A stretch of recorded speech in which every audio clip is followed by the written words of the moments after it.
कि कोई दुर्घटना ना हो। और मैं आपको बता दूं कि मौसम विभाग की माने तो अगले कुछ दिनों तक इसी तरीके की यथास्थिति जो है वो फिलहाल दिल्ली एनसीआर के अंदर जो है वो बनी रहेगी, क्योंकि दरअसल वेस्टर्न डिस्टर्बेंस एक पूरी तरीके से एक्टिव हुआ है। अगले कुछ दिनों के अंदर हल्की हल्की बारिश भी का भी अनुमान जो है वो मौसम विभाग की तरफ से जताया गया है। और साथ ही साथ अगर बात की जाए तो हल्की हल्की बारिश के साथ साथ कोहरा जो है वो और तेजी के साथ बढ़ेगा। अमूमन ये जो डेंस फॉग है वो दिसंबर के महीने से शुरुआत होती है, लेकिन इस बार थोड़ा सा एक हफ्ता अगर कहा जाए तो ये लेट डेंस फॉग जो है वो नजर आए। यानी दिसंबर के लास्ट वीक यानी 28-29 दिसंबर के आसपास दिल्ली एनसीआर में घने कोहरे की चादर जो है वो देखी जाती थी, लेकिन इस वक्त अगर बात की जाए इस बार थोड़ा सा ये लेट जो है वो वेस्टर्न डिस्टर्बेंस एक्टिव हुआ है, जिसके कारण ये पूरी स्थिति जो है वो फिलहाल कोहरे में तब्दील है। अगर आप चारों ओर नजर डालेंगे, मैं अपने दिखाऊंगा तस्वीरों में कि किस तरीके से यहाँ पर सुबह के वक्त किस तरीके से कोहरे की पूरी चादर से इस वक्त जो है वो दिल्ली एनसीआर जो है वो लिपटा हुआ है। गुरुग्राम हो चाहे वो नोएडा हो, इसी तरीके की स्थिति जो है वो पूरे दिल्ली एनसीआर के अंदर बनी हुई है।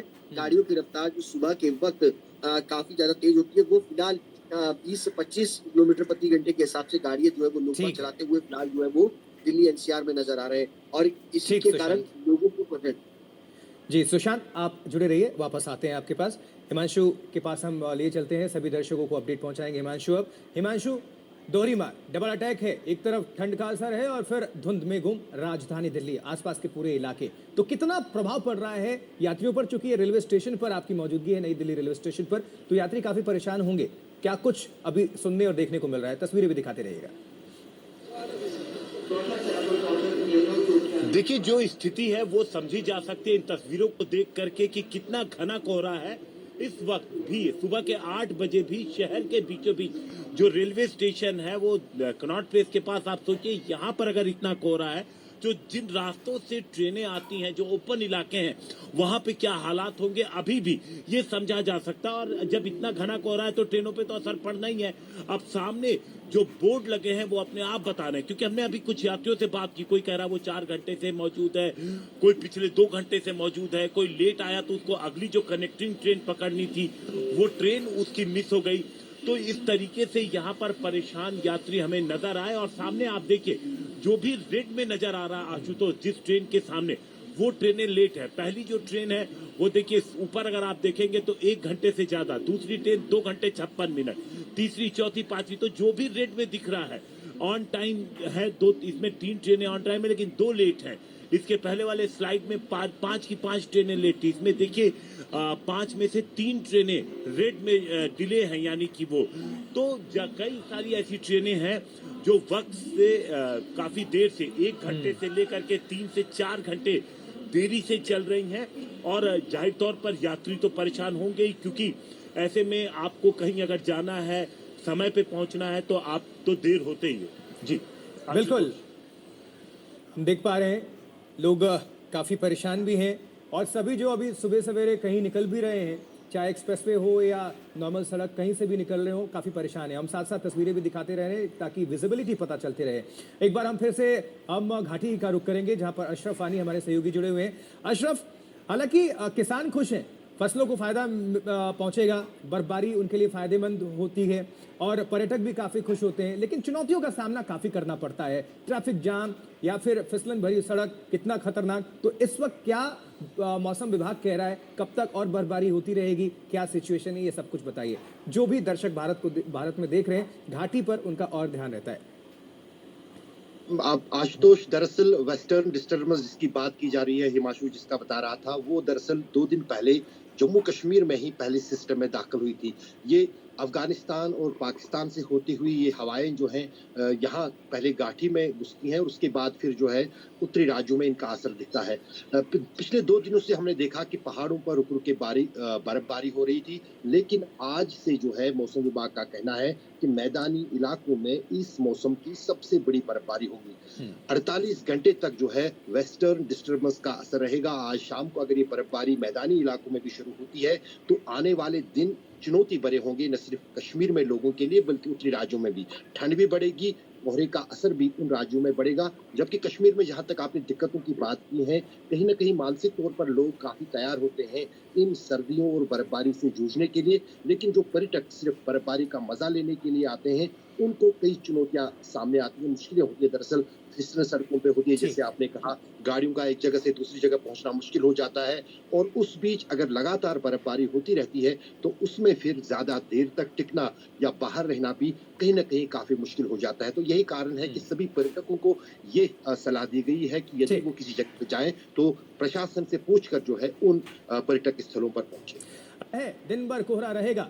मौसम विभाग ने दिन भर के लिए ऑरेंज अलर्ट जारी किया है। एयरपोर्ट पर हालत सबसे खराब है, जहां बीते 8 घंटे से विजिबिलिटी 0 है। इससे पहले कल रात से ही कोहरे ने कहर बरपाया। रात 10:30 बजे आईजीआई एयरपोर्ट और पालम एयरपोर्ट पर विजिबिलिटी 50 मीटर से भी कम हो गई।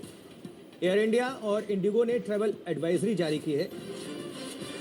तड़के सुबह घने कोहरे के कारण इंदिरा गांधी अंतर्राष्ट्रीय हवाई अड्डे पर उड़ान संचालन प्रभावित हुआ। इंडिगो ने कुछ वक्त के लिए फ्लाइट्स के आवागमन पर रोक लगाई थी। आने वाले दिनों में दिल्ली में ठंड और बढ़ सकती है। जनवरी में भयंकर शीतलहर चलने का अनुमान भी है। साथ ही आने वाले दिनों में दिल्ली में हल्की बारिश की भी आशंका है। कोहरे से उड़ानों पर असर है। एयरपोर्ट पर घना कोहरा छाया, विजिबिलिटी बहुत कम, तो आज उड़ानों पर पड़ रहा है गंभीर असर, क्योंकि जो दृश्यता विजिबिलिटी है वो काफी कम, और सभी रनवे पर कैट 3 सिस्टम लागू है। कल 400 उड़ानों पर असर पड़ा था, प्रभावित हुए थे उड़ान। और देखिए, शुक्रवार न्यूनतम 7 डिग्री रिकॉर्ड किया गया था तापमान। आज का न्यूनतम तापमान 7 डिग्री, अधिकतम 21 और कल रहा 21.2। तो ठंड का असर और ठंड के साथ साथ धुंध की भी ये मार है, कोहरे का डबल अटैक, और आवागमन पर बहुत ज़्यादा असर पड़ रहा है। जो लोग ड्राइव कर रहे हैं, या चाहे रेल सेवा हो, चाहे फ्लाइट सेवा हो, या फिर सड़क मार्ग, सब प्रभावित हैं। ठिठुरन पैदा कर देने वाली ठंडी हवाएं और साथ ही साथ कड़ाके की ठंड, ये हालात हैं दिल्ली समेत ज्यादातर उत्तर भारत के इलाकों की। इस वक्त हम मौजूद हैं अक्षरधाम मंदिर के ठीक सामने बने फ्लाईओवर पर, और इस सामने की तस्वीरें देखकर आप अंदाजा लगा सकते हैं कि क्या हालात हैं। किस तरीके से आपको गाड़ियां सुबह के वक्त लाइट्स ऑन करके जाती हुई नजर आएंगी। हाईवेज पर गाड़ियों की रफ्तार काफी स्लो हो चुकी है, ट्रेनें देर से चल रही हैं, और फ्लाइट पर भी असर हुआ है, क्योंकि जो एयरपोर्ट का इलाका है वहां पर विजिबिलिटी काफी कम नापी गई है। इसका सीधा असर पड़ा है उड़ानों पर। और साथ ही साथ अगर हम टेम्परेचर की बात करें तो सुबह का टेम्परेचर तकरीबन 8 डिग्री के आसपास नापा गया, जो कम होते हुए 6 डिग्री पर पहुंच गया। लेकिन यही एक राहत की बात है कि अनुमान है कि दोपहर के वक्त तक ये टेम्परेचर 18 से 20 डिग्री हो जाएगा और धूप खिलेगी। इस बार यही देखने में आया कि सुबह और रात में भले ही कितनी ठंड पड़ी हो, लेकिन दोपहर होते होते राहत मिल गई है। वेस्टर्न डिस्टर्बेंस का इम्पैक्ट ये देखने को मिल रहा है, जो घने कोहरे के रूप में यहाँ पर सामने आया है, और अनुमान ये है कि अगले 1 हफ्ते तक यही तस्वीर बनी रह सकती है। कैमरामैन अंकित सिंह के साथ हिमांशु मिश्रा, दिल्ली आज तक। सुबह सवेरे हमारे 3 सहयोगी, 3 संवाददाता हमारे साथ जुड़ रहे हैं, जो कि हालात बताएंगे। श्रीनगर से अशरफ आनी जुड़ रहे हैं, और दिल्ली से सुशांत और हिमांशु हमें नजर आ रहे हैं। सबसे पहले आपको वादी हम लिए चलते हैं श्रीनगर। अशरफ, क्या माहौल है वहां? तो पहले से ही कड़ाके की ठंड है, माइनस में तापमान, लेकिन इस वक्त स्थिति क्या है? बिल्कुल आशुतोष, दरअसल पूरा जो कश्मीर का आसमान है वो पूरी तरह से बादलों से घिरा हुआ है, और यही कारण है कि आज सुबह ठंड में थोड़ी राहत है, क्योंकि हवाएं नहीं चल रही यहाँ पर। लेकिन जहाँ तक कोहरे की बात है, कल भी हमने देखा कि बहुत घना कोहरा जो था वो श्रीनगर और मैदानी इलाकों में छाया हुआ था। आज भी उसी तरह की स्थिति बन रही है।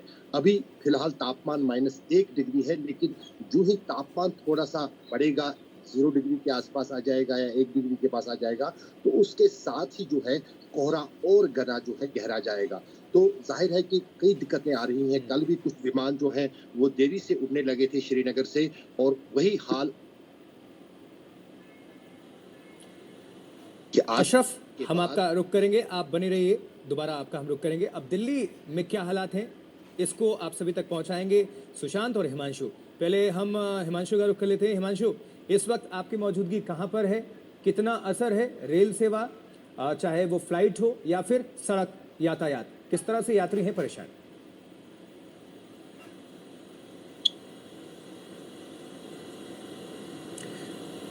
हिमांशु की आवाज हम तक नहीं पहुंच पा रही।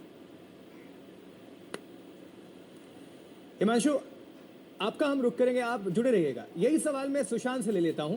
सुशांत, अगर आप तक हमारी आवाज पहुंच पा रही है तो अभी सड़क पर किस तरह की स्थिति है ये सब कुछ दिखाइए भी और जानकारी पहुंचाते रहिए दर्शकों को। देखिए आशुतोष, सबसे पहले मैं आपको तस्वीरें दिखा दूं कि राजधानी दिल्ली की इस वक्त जो तस्वीर है वो पूरी तरीके से कोहरे की चादर में जो है वो लिपटी हुई है। ये नई दिल्ली का इलाका है। अगर आप सुबह सुबह देखेंगे तो किस तरीके से तमाम जो गाड़ियां हैं जो दिल्ली की सड़कों पर निकली है अपने घरों से दफ्तरों के लिए, उनकी रफ्तार बेहद कम है, क्योंकि विजिबिलिटी की अगर बात की जाए तो मैं 100 मीटर के आसपास विजिबिलिटी जो है वो सुबह के वक्त दर्ज की गई है इन इलाकों में, खास तौर पे नई दिल्ली के इलाके में। और इसके अलावा बाहरी दिल्ली में अगर जाएंगे तो विजिबिलिटी और कम है इन तमाम इलाकों के अंदर। अगर बात की जाए पालम में, अगर एयरपोर्ट के पास बात की जाए तो जीरो विजिबिलिटी जो है वो आज सुबह के वक्त जो है वो दर्ज की गई है। तस्वीरों में आप देख सकते हैं कि जो लोग अपने घरों से निकले हैं दफ्तरों के लिए, वो बाकायदा अपनी गाड़ियों की हेडलाइट्स जो है वो ऑन करके निकले हैं, पार्किंग लाइट्स ऑन करके निकल रहे हैं ताकि किसी प्रकार की कोई दुर्घटना ना हो।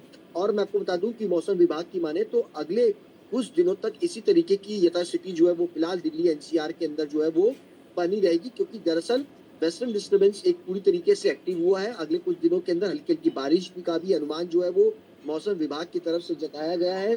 और साथ ही साथ अगर बात की जाए तो हल्की हल्की बारिश के साथ साथ कोहरा जो है वो और तेजी के साथ बढ़ेगा।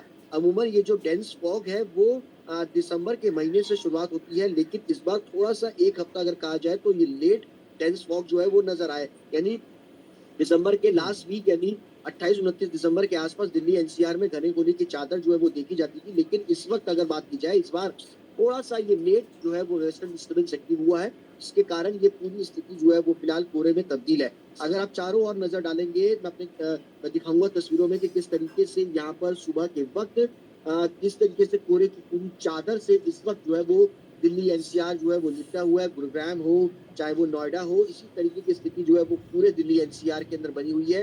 गाड़ियों की रफ्तार जो सुबह के वक्त काफी ज्यादा तेज होती है, वो फिलहाल 20 से 25 किलोमीटर प्रति घंटे के हिसाब से गाड़ियां जो है वो लोग चलाते हुए फिलहाल जो है वो दिल्ली एनसीआर में नजर आ रहे हैं। और इसी के कारण लोगों को जी सुशांत, आप जुड़े रहिए, वापस आते हैं आपके पास। हिमांशु के पास हम लिए चलते हैं, सभी दर्शकों को अपडेट पहुंचाएंगे हिमांशु। अब हिमांशु, दोहरी मार, डबल अटैक है, एक तरफ ठंड का असर है और फिर धुंध में गुम राजधानी दिल्ली, आसपास के पूरे इलाके, तो कितना प्रभाव पड़ रहा है यात्रियों पर? चूंकि ये रेलवे स्टेशन पर आपकी मौजूदगी है, नई दिल्ली रेलवे स्टेशन पर, तो यात्री काफी परेशान होंगे। क्या कुछ अभी सुनने और देखने को मिल रहा है? तस्वीरें भी दिखाते रहिएगा। देखिए, जो स्थिति है वो समझी जा सकती है इन तस्वीरों को देख करके कि कितना घना कोहरा है। इस वक्त भी सुबह के 8 बजे भी शहर के बीचों बीच जो रेलवे स्टेशन है वो कनॉट प्लेस के पास, आप सोचिए यहाँ पर अगर इतना कोहरा है, जो जिन रास्तों से ट्रेनें आती हैं, जो ओपन इलाके हैं, वहां पे क्या हालात होंगे अभी भी ये समझा जा सकता है। और जब इतना घना कोहरा है तो ट्रेनों पे तो असर पड़ना ही है। अब सामने जो बोर्ड लगे हैं वो अपने आप बता रहे हैं, क्योंकि हमने अभी कुछ यात्रियों से बात की, कोई कह रहा है वो 4 घंटे से मौजूद है, कोई पिछले 2 घंटे से मौजूद है, कोई लेट आया तो उसको अगली जो कनेक्टिंग ट्रेन पकड़नी थी वो ट्रेनें लेट है। पहली जो ट्रेन है वो देखिए ऊपर अगर आप देखेंगे तो 1 घंटे से ज्यादा, दूसरी ट्रेन 2 घंटे 56 मिनट, तीसरी चौथी पांचवी, तो जो भी रेट में दिख रहा है ऑन टाइम है। इसमें 3 ट्रेनें ऑन टाइम है लेकिन 2 लेट है। इसके पहले वाले स्लाइड में 5 की 5 ट्रेनें लेट थी, इसमें देखिए 5 में से 3 ट्रेनें रेड में डिले हैं, यानी कि वो तो कई सारी ऐसी ट्रेनें हैं जो वक्त से काफी देर से 1 घंटे से लेकर के 3 से 4 घंटे देरी से चल रही हैं। और जाहिर तौर पर यात्री तो परेशान होंगे ही, क्योंकि ऐसे में आपको कहीं अगर जाना है, समय पे पहुंचना है, तो आप तो देर होते ही हो। जी बिल्कुल, हम देख पा रहे हैं लोग काफ़ी परेशान भी हैं और सभी जो अभी सुबह सवेरे कहीं निकल भी रहे हैं, चाहे एक्सप्रेसवे हो या नॉर्मल सड़क, कहीं से भी निकल रहे हो, काफ़ी परेशान है। हम साथ साथ तस्वीरें भी दिखाते रह रहे हैं ताकि विजिबिलिटी पता चलते रहे। एक बार हम फिर से घाटी का रुख करेंगे जहां पर अशरफ फानी हमारे सहयोगी जुड़े हुए हैं। अशरफ, हालांकि किसान खुश हैं, फसलों को फायदा पहुंचेगा, बर्फबारी उनके लिए फायदेमंद होती है और पर्यटक भी काफ़ी खुश होते हैं, लेकिन चुनौतियों का सामना काफ़ी करना पड़ता है। ट्रैफिक जाम या फिर फिसलन भरी सड़क, कितना खतरनाक। तो इस वक्त क्या मौसम विभाग कह रहा है, कब तक और बर्फबारी होती रहेगी, क्या सिचुएशन है, ये सब कुछ बताइए। जो भी दर्शक भारत में देख रहे हैं, घाटी पर उनका और ध्यान रहता है। अब आशुतोष, दरअसल वेस्टर्न डिस्टर्बेंस जिसकी बात की जा रही है, हिमांशु जिसका बता रहा था, वो दरअसल 2 दिन पहले जम्मू कश्मीर में ही पहले सिस्टम में दाखिल हुई थी। ये अफगानिस्तान और पाकिस्तान से होती हुई ये हवाएं जो हैं